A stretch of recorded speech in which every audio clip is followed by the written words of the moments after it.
प्रेम आणि शालोम एक छोटंसं स्किट सादर करणार आहे. तर आता हे जे स्किट आहे मागे आपण पाहिलं ते येशू ख्रिस्ताच्या जन्माबद्दलचं होतं. तर या याच्यामध्ये आपण शमूएल बाळ आणि त्याच्या भोवती घडत असलेल्या ज्या गोष्टी आहेत हे छोटंसं या नाट्यामध्ये पाहणार आहोत.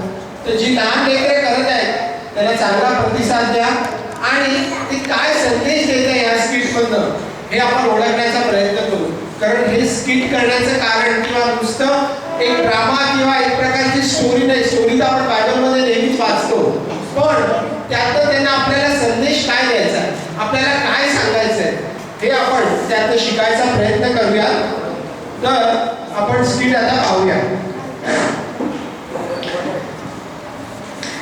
बालक शमूएल, यहोवा कहे क्योंकि तेरा दास सुन रहा है. 1 शमूएल 3 अध्याय 9 वचन. हन्ना नाम की एक महिला थी, उन्हें कोई बच्चे नहीं थे ना. उन्होंने यीशु से कहा, यीशु मुझे एक बेटा दो. ऐसी प्रार्थना की, अगर आपने मुझे बेटा दिया मेरे बेटे को कलीसिया के काम में भेजूंगी. ऐसा उन्होंने कहा. यीशु ने उनकी प्रार्थना सुनकर उनको बहुत सुंदर बालक दिया. उस बालक का नाम है शामवेल. हन्ना ने यीशु को प्रॉमिस किया था ना कि मेरे बेटे को मैं तुम्हें दे दूंगी. इसलिए जब शामवेल थोड़ा बड़ा होने के बाद कलीसिया के एली दादाजी के पास छोड़ दिया.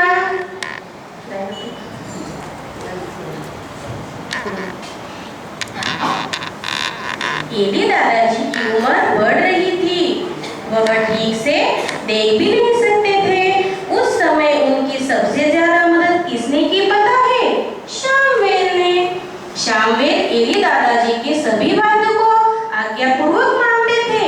शामवेल छोटा सा बच्चा था, अच्छा बच्चा था, प्यारा बच्चा था, नन्हा सा बच्चा था और आज्ञाकारी भी था. एक दिन कलीसिया में शामवेल अपने बिस्तर पर सो रहा था. तभी उन्हें शामवेल शामवेल एक आवाज सुनाई थी. तभी शामवेल ने उठकर देखा. बोल दादाजी, आपने बुलाया? दादाजी नहीं बेटे, मैंने नहीं बुलाया. आप अपने बिस्तर पर जाकर सो जाओ. ये कहकर शामवेल अपने बिस्तर पर सो गया. फिर से आवाज सुनाई दी, शामवेल शामवेल. दादाजी, आपने बुलाया? दादाजी नहीं बेटे, मैंने नहीं बुलाया. आप अपने बिस्तर पर जाकर सो जाओ. शामवेल फिर से बिस्तर पर सो गया. फिर से शामवेल शामवेल ऐसी आवाज सुनाई दी. दादाजी, आपने बुलाया? दादाजी नहीं बेटे, मैंने नहीं बुलाया. दादाजी सोचने लगे, शायद यीशु ने शामवेल को बुलाया होगा. ऐसा सोचकर कहा कि शामवेल, यदि तुम्हें फिर आवाज दे तो कहना, यहोवा कहे क्योंकि तेरा दास सुन रहा है. ठीक है कहकर शामवेल को भेज दिया. फिर से बिस्तर पर जाकर लेट गया. फिर से उसे आवाज सुनाई दी, शामवेल शामवेल.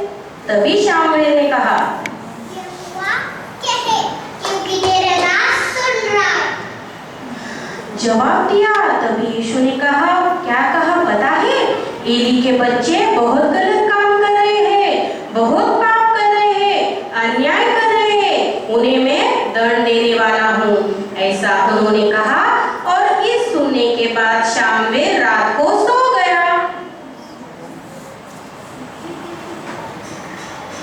सुबह उठने के बाद वो कलीसिया के काम कर रहा था.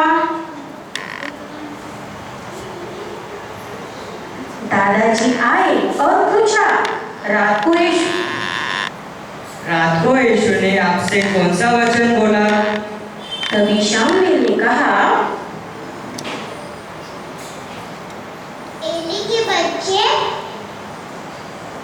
गलत काम कर रहे हैं. गलत काम कर रहे.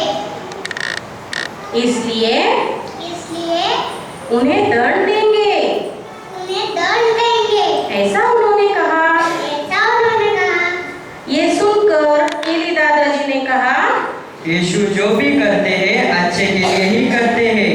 हाँ बच्चों, ये स्टोरी आपको पसंद आया ना? ये स्टोरी में हम ये सीखने को मिलता है कि यीशु के बुलाते ही शामुएल ने कहा, प्रभु यीशु कहिए, मैं सुन रहा हूँ।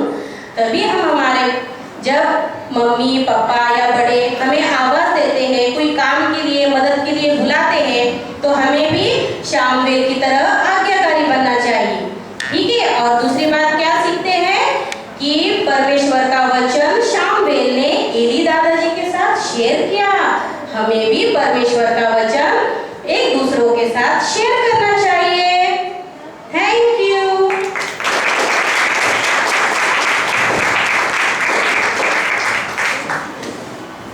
Praise the Lord.